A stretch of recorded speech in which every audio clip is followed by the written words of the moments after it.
Today I've come with another video.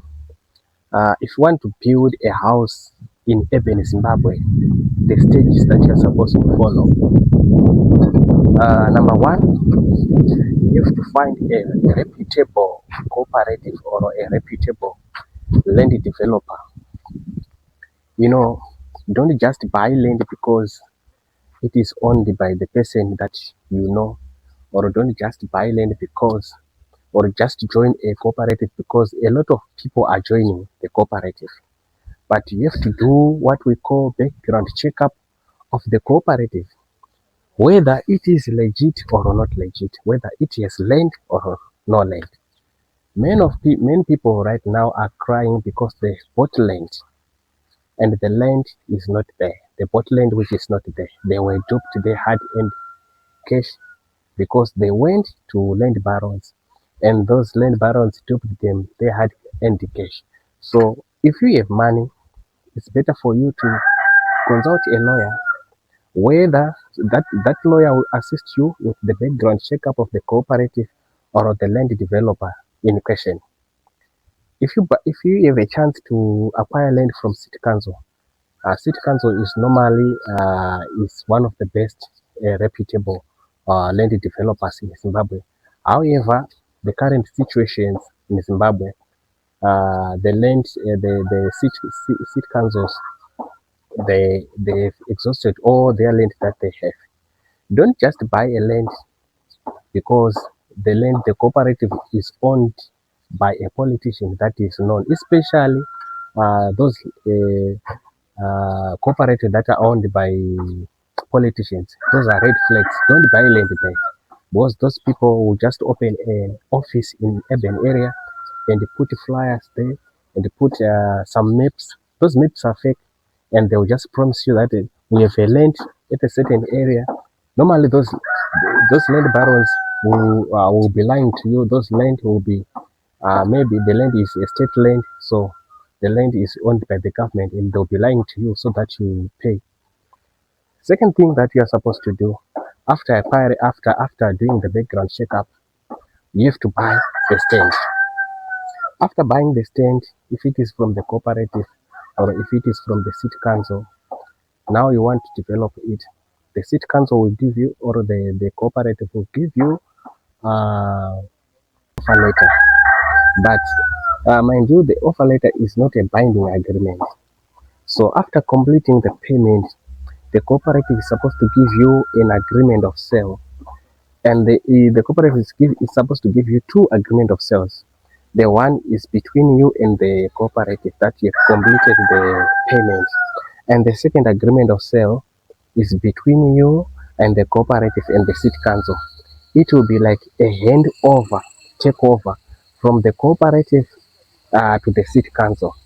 Then, when you take that agreement of sale to the city council will ask you, do you have are you on the waiting list? If you are not on the waiting list, then they will ask you to open an account with them. Then you go on the waiting list. You have now your stand, you have your agreement of sale. Now you want to build your house. When you open an account, now you cannot just build the house without a plan. So you'll find an architect, and that architect uh, will design a house of your choice for you. Then you take that plan to the city council. Then the city council, you have to approve. I would encourage house developers, to ask your architect to draw two plans for you. The one is for your house plan, and the second one is for your perimeter wall. The perimeter wall is the Jura wall. So you have to take those two plans to the city council so that they can be approved at the same time. So that next time when you want to build a perimeter wall, you don't need to go to do the process that you are doing right now again. So when your plan is approved from the city council, then you are now able to build. But the first stage is the surveyor is supposed to come to your stand to check whether the pegs are still intact, and what is on the plan, the measurements, are all accurate. No pegs were tampered with. If there is one peg that is missing, make sure don't invite the supplier during that time. Make sure you find the cooperative guys to replace that peg. Because if the supplier comes and find one peg missing, you will be asked to pay a fine, and a fine is above 250 to US dollars, and in Zimbabwe it's a lot of money. So make sure before the supplier comes to your stand, now you are ready to dig the foundation.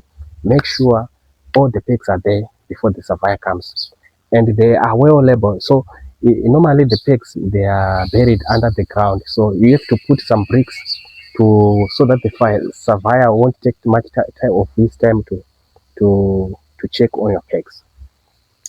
Now the third thing is, when the surveyor comes, they will give you a certificate that they have approved the construction to begin. Then you have to check your builders. The builders, they are supposed to do the measurements, and the measurements are supposed to be accurate.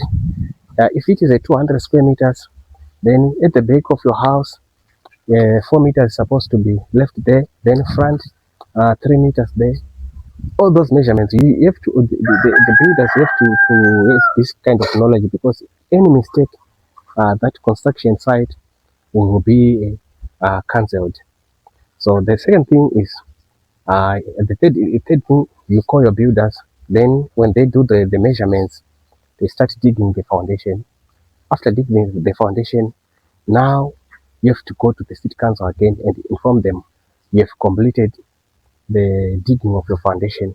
Then the inspector is supposed to come. You have to pay a certain amount to invite the inspector. When the inspector comes, he or she has to check if the depth of your foundation is the one that is required by the law, and also the width, to check if the builders are able to what there is enough space for the builders to build inside that foundation.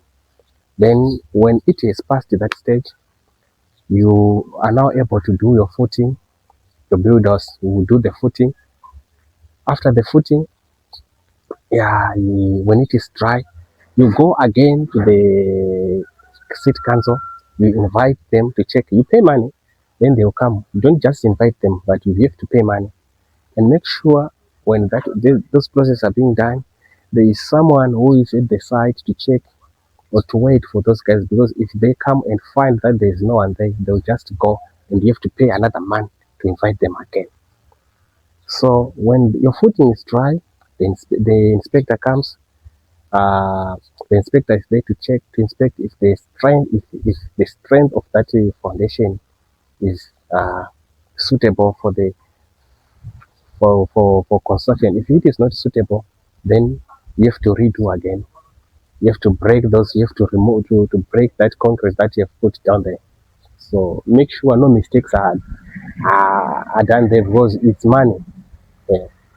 Anything that you do, anything that you do there is money. Then after that, the builders are supposed to build the foundation.